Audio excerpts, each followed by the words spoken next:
നമസ്കാരം. പുതിയൊരു വീഡിയോയിലേക്ക് എല്ലാവർക്കും സ്വാഗതം. ഇന്നത്തെ വീഡിയോ എന്ന് പറയുന്നത് 5 രാശിക്കാർക്ക് വളരെയധികം ഭാഗ്യം എന്നുള്ളതാണ്. ഈ 5 രാശിയിൽ ജനിച്ച വ്യക്തികളാണോ നിങ്ങൾ എങ്കിൽ തീർച്ചയായിട്ടും രാജയോഗമാണ് നിങ്ങളെ കാത്തിരിക്കുന്നത്.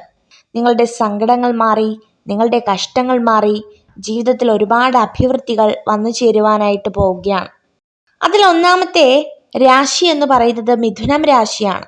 കഷ്ടകാലങ്ങളൊക്കെ അവസാനിച്ച് ഒരുപാട് ഭാഗ്യത്തിലേക്കും ഉയർച്ചയിലേക്കും എത്തുന്നൊരു സമയമാണ്.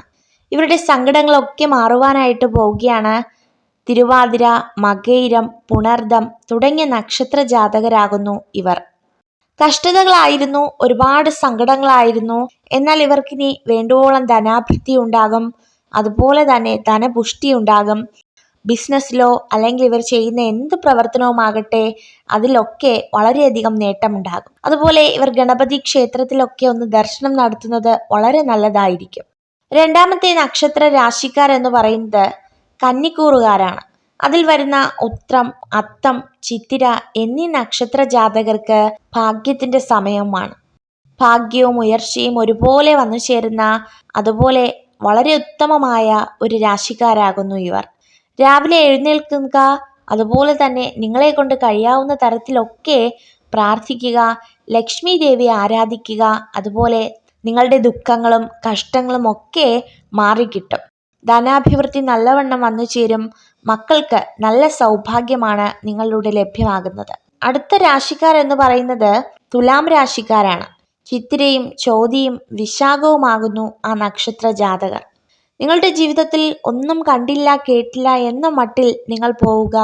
തീർച്ചയായിട്ടും ആഗ്രഹിച്ച കാര്യങ്ങളൊക്കെ സാധ്യമാകും. നിങ്ങളുടെ ജീവിതത്തിൽ ഒരുപാട് അനുഗ്രഹങ്ങൾ കടന്നു വരും. അടുത്ത ഒരു രാശിക്കാരാകുന്നു ധനുരാശി.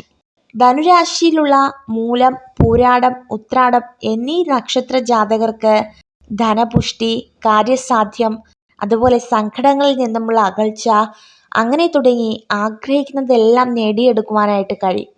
ജീവിതത്തിൽ ഒത്തിരി നേട്ടങ്ങൾ ഉണ്ടാകും. അതുപോലെ തന്നെ ബിസിനസ്സിലൊക്കെ നല്ലവണ്ണം ശ്രദ്ധിക്കുക. ഏറ്റവും അവസാനത്തെ രാശിയാകുന്നു കുംഭക്കൂറുകാർ അഥവാ കുംഭരാശി എന്ന് പറയുന്നത്. ഇതിൽ വരുന്ന അവിട്ടവും ചതയവും പൂരുരുട്ടാതിക്കും ഒത്തിരി കാലങ്ങളായി ഒരുപാട് സങ്കടങ്ങൾ ഉണ്ടായിരുന്നു. എന്നാൽ ഇനി മുതൽ അവരുടെ സങ്കടങ്ങളും പ്രയാസങ്ങളും ഒക്കെ മാറി ജീവിതത്തിൽ ഒരു അനുഗ്രഹം തന്നെ കടന്നു വരുവാനായിട്ട് പോവുകയാണ്. ഒത്തിരി അനുഗ്രഹങ്ങൾ കടന്നു വരുന്ന, അതുപോലെ തന്നെ ഒത്തിരി ഭാഗ്യങ്ങൾ കടന്നു വരുന്ന ഈ 5 രാശിക്കാരെയും ഈശ്വരൻ അതിസമൃദ്ധമായിട്ട് അനുഗ്രഹിക്കട്ടെ. നിങ്ങൾക്ക് ഈ വീഡിയോ ഉപകാരപ്രദമായെങ്കിൽ ചാനൽ സബ്സ്ക്രൈബ് ചെയ്യുവാനായി അഭ്യർത്ഥിക്കുന്നു. നന്ദി.